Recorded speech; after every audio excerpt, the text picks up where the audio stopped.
The call came on a Tuesday morning while I was eating breakfast alone at my kitchen table, the way I had every morning for the past 11 years. Ever since my wife Carol passed, my son's name lit up the screen.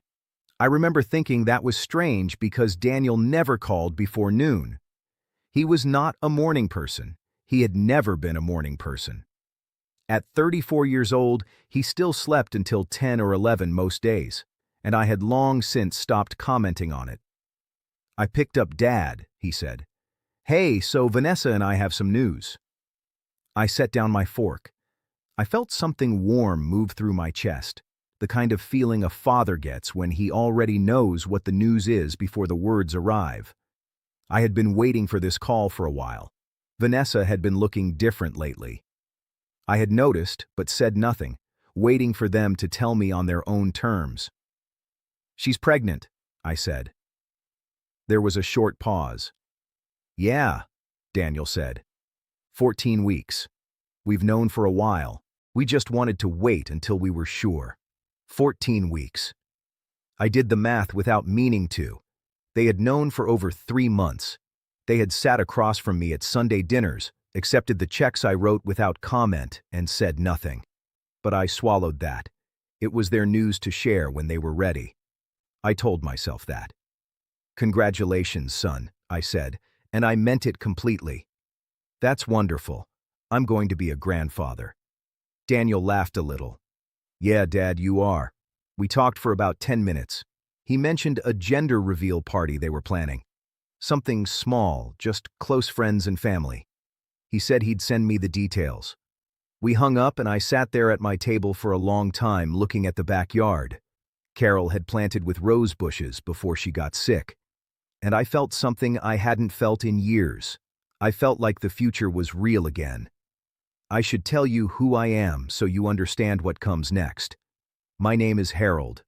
I am 63 years old. I live in a 3-bedroom house in Riverside, California that I paid off in my 50s. For the past 22 years, I have owned and operated 4 self-service laundromats across 2 counties. It is not glamorous work. I spend a lot of my time in coin-operated machines, talking to technicians, replacing heating elements, and drum bearings. I drive a 2019 Ford F-150 that has a dent on the passenger door. I keep meaning to fix. I wear work jeans and flannel most days.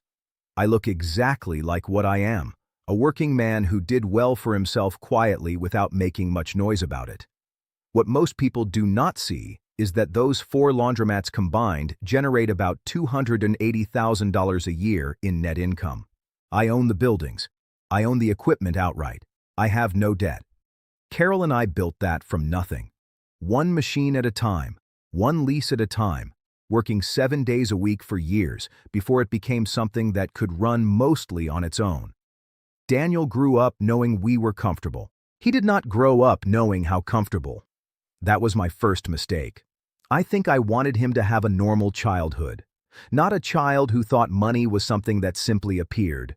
But somewhere along the way, comfortable became expected, and expected became entitled. And I did not stop it when I should have. After Carol died, I think I overcorrected. I felt guilty for every hour I had spent at the laundromats instead of at his school plays, at his games, at the dinner table. So I gave him money instead of time. And then when I had more time, I kept giving him money because it had become the language between us. I know that now. I did not fully know it then. When Daniel was 26, I co-signed a lease on an apartment for him in Pomona. Nice building, 2 bedrooms, $1,800 a month. He was going to be a personal trainer. He said he had some clients lined up. The personal training lasted 4 months. After that, there was a business idea involving custom sneakers. Then, a period of figuring things out. Then he met Vanessa. Vanessa came from money. Old money, the kind that lives in Pasadena and has opinions about wine. Her parents had a large house and took vacations in Europe and spoke about investments the way people speak about the weather. She was 29 when Daniel brought her home the first time. She was polished and pretty, and she looked around my house with an expression. I recognized immediately the expression of someone who is doing the math and finding the numbers disappointing.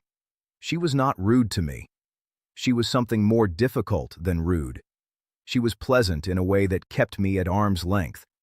She called me Harold in a tone that made it sound like a minor inconvenience.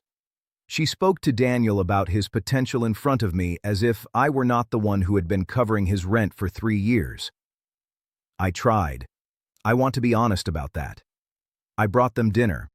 I offered to help when the apartment needed repairs. I remembered her birthday. I showed up at every occasion they invited me to, which was not often, but I showed up. The pregnancy changed the dynamic in ways I did not expect. Vanessa's parents, Richard and Patricia, became very involved very quickly. They offered to help furnish a nursery. They talked about the baby constantly when I was around in a way that felt like staking territory. I told myself I was reading too much into it. I told myself I was being sensitive. 2 weeks after Daniel's call, I was at the laundromat on Magnolia when my phone buzzed with a text from a number I didn't recognize. "Hi, Harold. This is Jess, Daniel, and Vanessa's friend. I wanted to say I had such a wonderful time at the shower yesterday. The games were so fun. Hope to meet you properly sometime." I read it twice, then I read it a third time. Yesterday, there had been a shower yesterday, and I had not been there. I had not been invited. I had not even known it was happening. I stood there in the middle of my laundromat with machines spinning on all 4 walls, and I felt a stillness go through me that was different from anger. It was colder than anger. It was the feeling of something finally becoming clear. I called Daniel. He did not pick up. I called again. An hour later, he picked up on the 3rd ring, and I could hear voices in the background. Music, the sounds of a gathering winding down.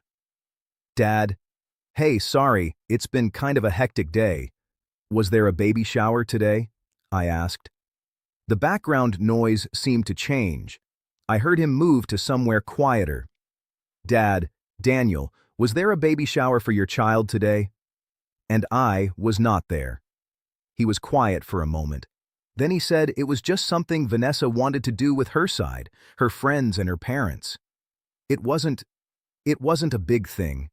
"Dad, her parents were there." "Yes, her parents were there," I said again quietly. He started explaining.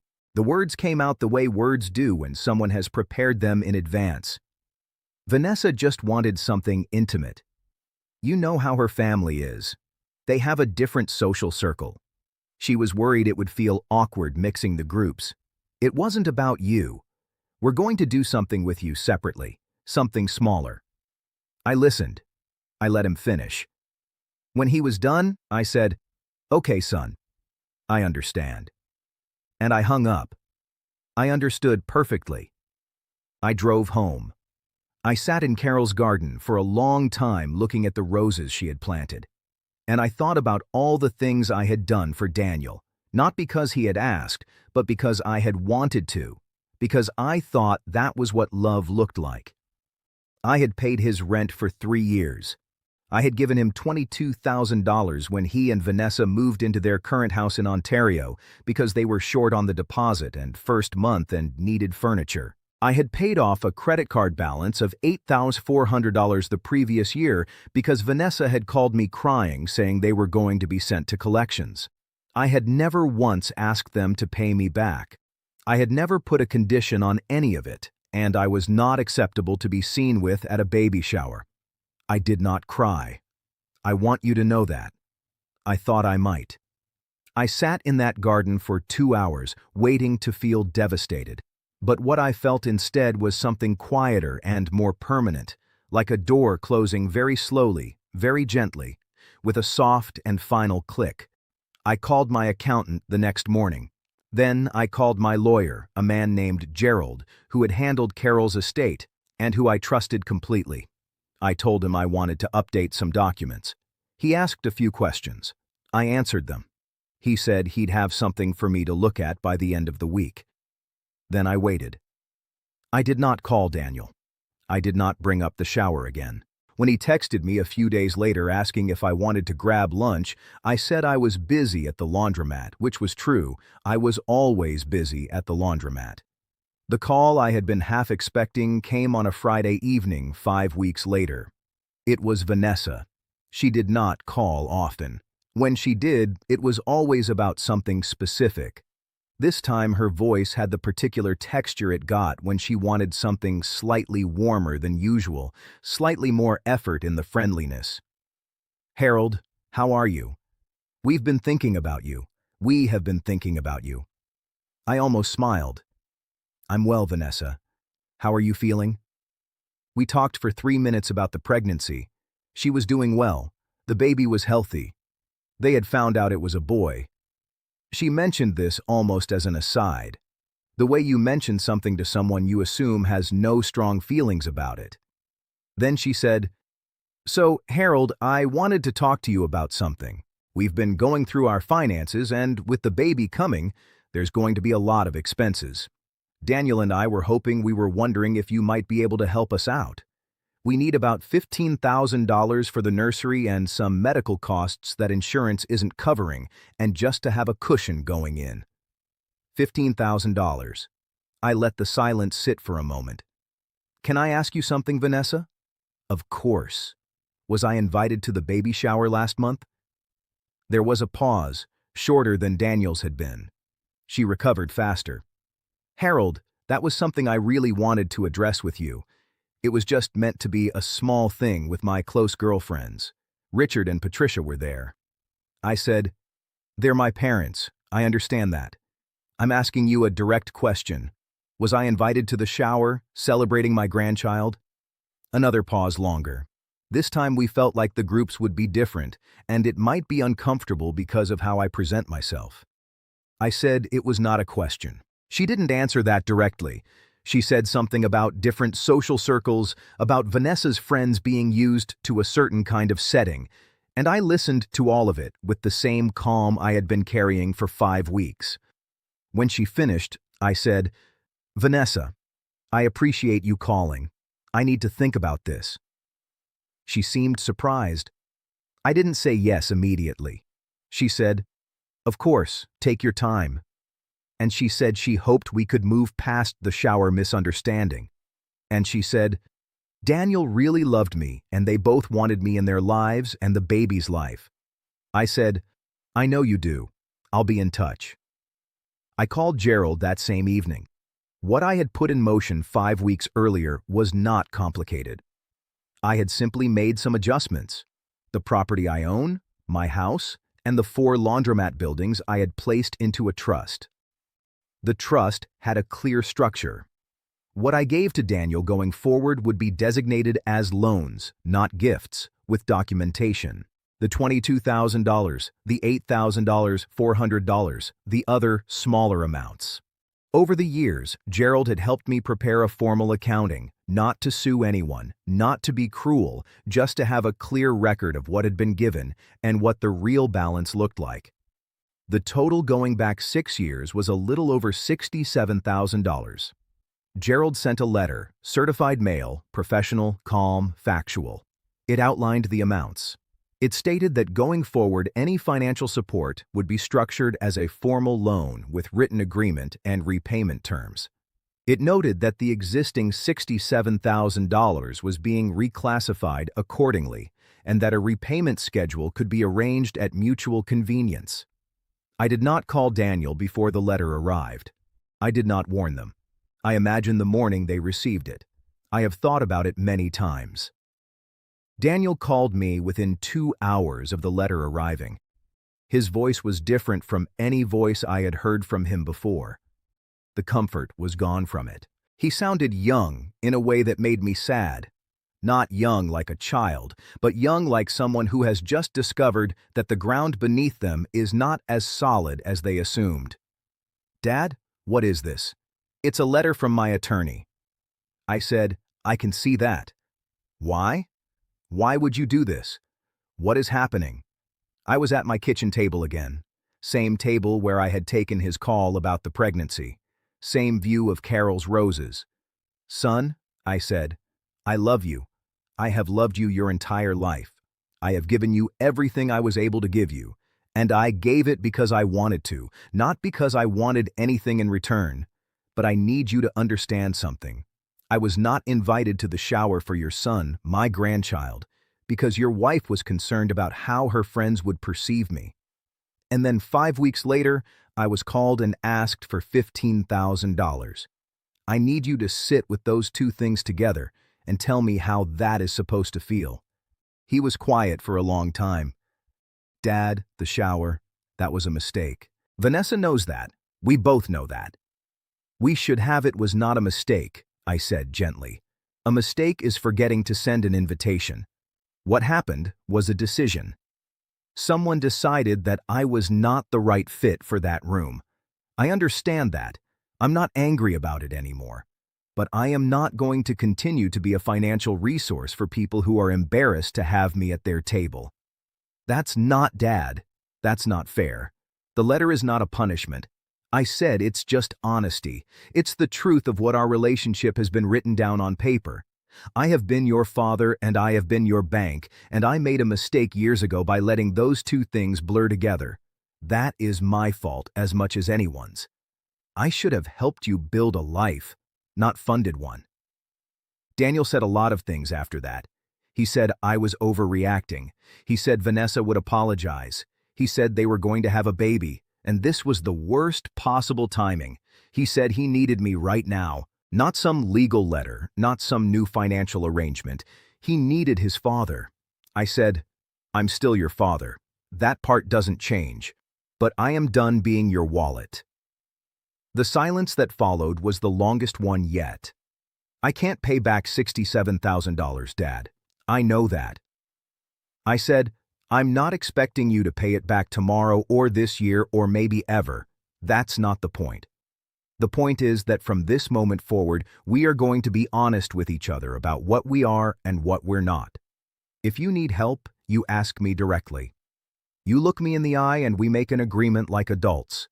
No more calls from Vanessa, no more soft peddling it. If you want money from me, you come to me yourself. Another long silence. Did she call you? He said finally. His voice was different now. Quieter. She called me the same evening she wanted $15,000, I said. I heard him exhale. I don't know exactly what was happening on his end of that call, what he said to Vanessa after what conversations happened behind closed doors in that house in Ontario. I wasn't there for any of it, but I heard something shift in his voice before we hung up. Something that sounded a little like clarity. I told him I loved him. I told him the door was open, not to the money, but to me, to a real relationship, if he wanted one. I told him I would be the best grandfather that baby had ever seen, if Daniel would let me. We hung up, and I went outside and walked through Carol's garden in the late afternoon light. And I pulled 2 dead stems off one of the rose bushes the way she had taught me, making the cut just above a 5-leaf cluster the way she had shown me 100 times. And I thought about how much she would have known what to do in this situation. She always knew. She was harder than me and kinder than me at the same time.